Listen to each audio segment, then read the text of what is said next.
There are many members of the police service that are, for all intents and purposes, members of a gang. They belong to a gang. A gang would be a group of people that work together to do illegal activity, to do criminal activity, to do antisocial activities, and there are quite a few police that do precisely that. The problem being, though, is we kind of need them. In our society, the way how our society is structured, we need law enforcement because there are laws. We live by laws. We live by rules written in a book. If we are to live by these rules, there must be some people out there to make sure that everyone is following the rules. Rule following doesn't exactly come very naturally to people, so you kind of need law enforcement. If you look over in the United States recently, not now, recently, there were some people speaking about abolishing the police, and that was a political statement to some extent. Many of them didn't literally mean abolishing the police. They meant that the police weren't doing the job that they were designed to do, so take some money away from them and redistribute it to something else. Well, some people tried to do that, and you saw a very swift rise in crime because police do a job, believe it or not. The problem is, who watches the watchmen?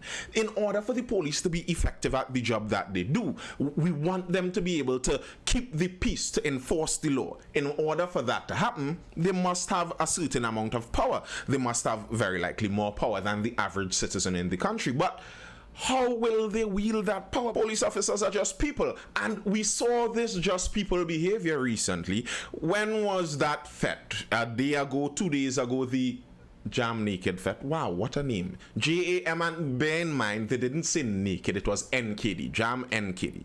Well, what a name for a fet. But right outside of that fet in Queen's Park, Savannah, there was some heat going on. Apparently, some people were giving trouble, and the police had to, enforce the laws. And there were some aspects of the enforcement that some people looked at and found lacking.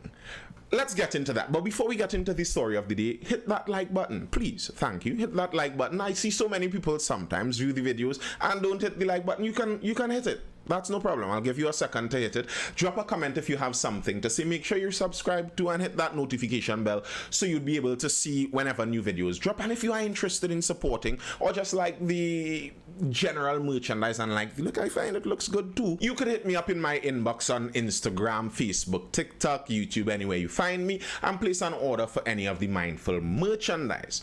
All right. 2 held after Jam Naked Fet. Officers under probe over use of force. The Professional Standards Bureau of the Trinidad and Tobago Police Service is investigating the officers involved in a now viral arrest that took place outside the Queen's Park Savannah on Thursday morning. The incident has since garnered widespread social media attention, with many accusing the TTPS of excessive force. What happened? A video was recorded by at least one patron outside a fet called Jam Naked, which took place at the Queen's Park Savannah between 3 a.m. and 9 a.m. Early morning fet.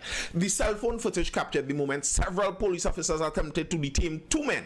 The suspects in question did not appear to be complying. As a result, the officers unleashed a volley of punches and kicks. In fact, one of the men was kicked by an officer after he had already been subdued, a moment that has been heavily criticized.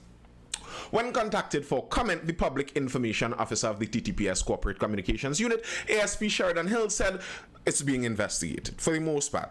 The Facebook page in support of the Trinidad and Tobago Police Service shared the video with the following caption: after breaking into several vehicles and robbing several patrons outside the Queen's Park Savannah at Jam Naked on Thursday morning, these men decided to fight with the police after they attempted to arrest them.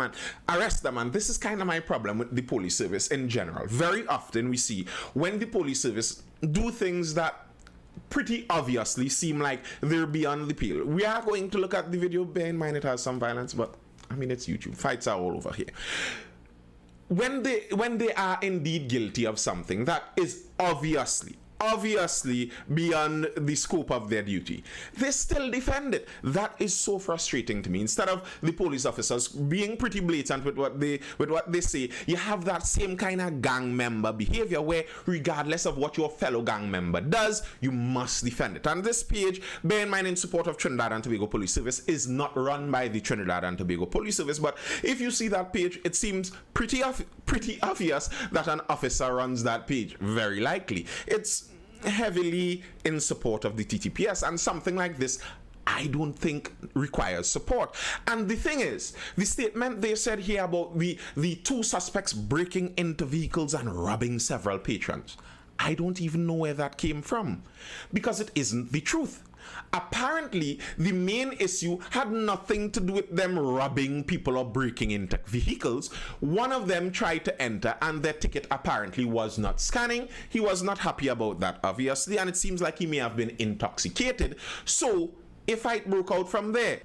Let's see if we could watch what happened here and see if it indeed seems like just the amount of force the police really needed, or maybe too much.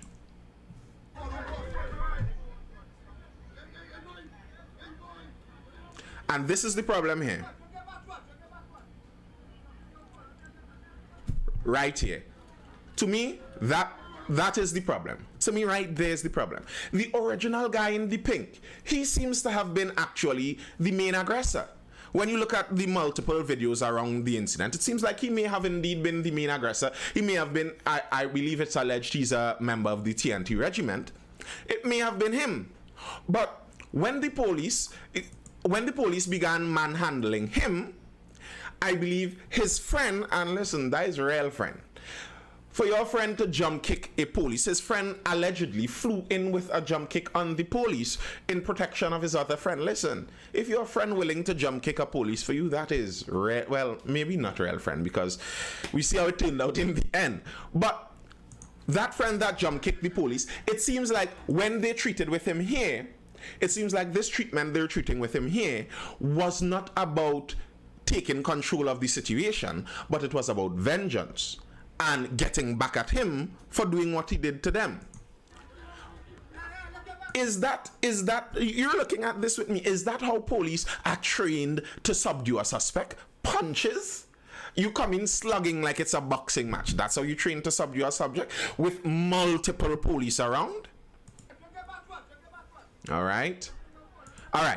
Now, if you look at this, the man seems to have been pepper sprayed. They said there was pepper spray involved. The man seems to have been pepper sprayed. He is disoriented. You can literally take him, handcuff him, and put him wherever you want to put him. Let's see what the police does instead. Kick, slam, and right there you see his head rock back, and it looks like his head may have hit the asphalt while he is disoriented with pepper spray in his eye. Okay, granted, he assaulted a police officer. Assault on a police officer, the due process punishment for assault on a police officer isn't being beaten and assaulted by police officers. The due process, once convicted, punishment of this may be some weeks or months in prison or a fine or something like that. Not being beaten and assaulted like this. He was disoriented. He was kicked in his... I don't know exactly where he was kicked, but it seemed like somewhere in the front mid region. Then another police slammed him to the ground. His head slammed the ground. We see here one police aiming a kick at his head. That's one kick at his head while he's already on the ground. And this one, that one there, maybe all the rest could have been excused. But you see that one officer there that made the way around. He's out of the scope. The man is bunched. The man is holding his head. And the officer went all the way around, circled him to somehow get that kick in on the man's head. Bear in mind, multiple kicks on someone's head can kill them. It's not that hard to kill a human being. Now, this is something I'm interested in. We see here, the officer who ultimately kicked him seems to have been the initial one in the whole fracas, the initial fight. Maybe this officer was the one who was jump kicked. It could seem so. The jump kick isn't in it, but the suspect is running from that specific officer. That specific officer is the one fighting. And then when it goes all the way around, it seems like that specific officer again is the one kicked him first and is the one making the way around to kick him again in his head. That officer seems more of a gang member than a law enforcement and peace officer. Bear in mind, in some places in the world they would call police peace officers. This is not upholding the peace. Now, I'm not saying that the men may not have done things warranting arrest or apprehension or something of the sort. But that's not how you do it. When you have 4 or 5 multiple police officers surrounding these men, that's not how you do it. Now, the strange thing is, it seems like when you see some of the videos that followed all of this, when you see some of the further videos, it seemed like the initial aggressor, the man who was most angry, like, he may not have even been arrested if he was allowed, if he decided to behave himself. There was a video, and I believe this video came after the kicking incident, because the man who was kicked is still on the ground and the guy in pink now rises. This was after the guy in pink now rises. The guy who was kicked is still on the ground behind him. His friend is trying to get him to go home. People are saying go home, and he is livid. He's having none of it. He punches his own friend. I believe that guy there was his friend trying to get him to leave the area, because the officers, even after pepper spraying him and apprehending him, seem like they're okay with letting him leave. Go your way. He isn't interested. Well, I guess his friend is on the ground, and if that was the friend that was willing to jump kick the police for you, well, I guess you have to stay there too. So he punched his own friend, but his friend didn't take that. Look at the friend here. Look at the friend here.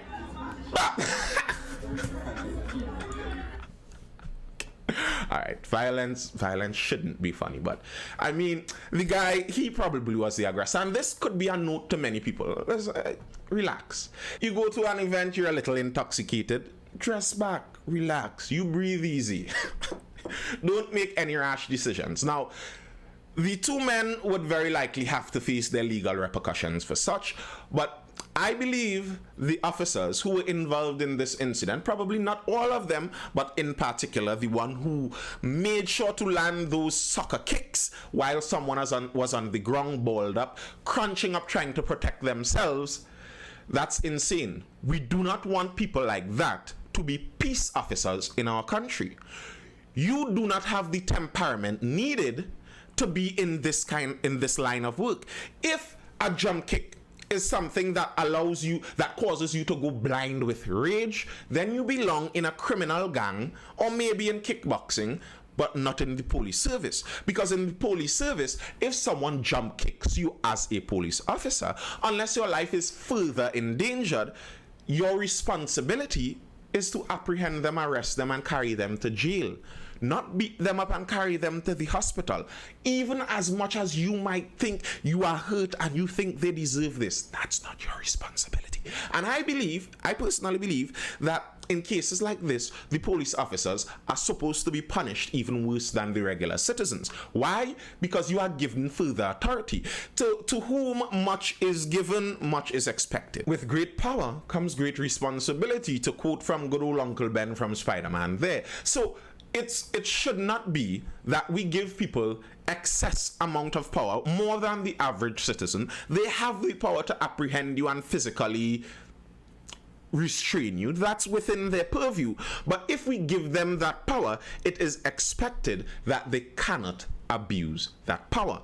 If you, for example, if a man and a woman fight and the man beats up the woman, he should have a worse consequence. I solemnly believe this. I am not, when we mock I remember hearing some people talk about, when you see those videos with men and women fighting and they talk about equal rights and equal lefts and such.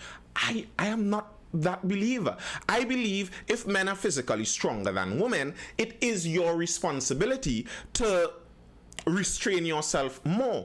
If you have more power in a given scenario, you have more responsibility for restraint. If a parent and a child are going at it, if the child loses it and flies off the handle and cusses the parent and tries to fight them at 6 years, you'd say that is a very bad child. But it's a child. They wouldn't go to prison for that. If the parent loses control and starts to cuss up their child and beat up their 6-year-old child, that parent needs to go to prison because they have greater power in that interaction. Similarly, if you have an interaction with police where they have greater power in the general public, it's supposed to be expected of them that they are to hold more restraint. They are supposed to be able to still function in a high stress situation, even in a high danger situation.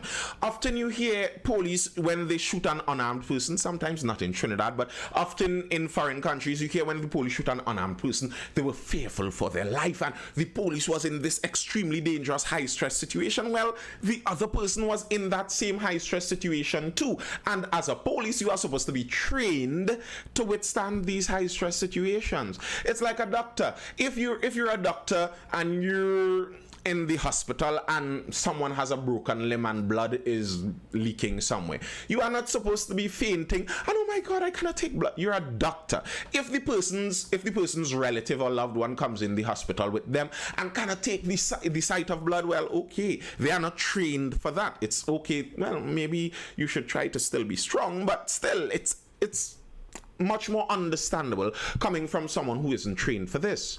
The police are trained for this. They are trained to handle these situations. So tell me what you think. That's all I have for now. I hope you're educated, informed, or entertained, and drop a comment. Tell me if you think that the police handled this just as they should. After the police were giving the guy some boots on the ground, I heard some clapping in the background. So obviously there were some people that believed, yes, that's how this should have been done.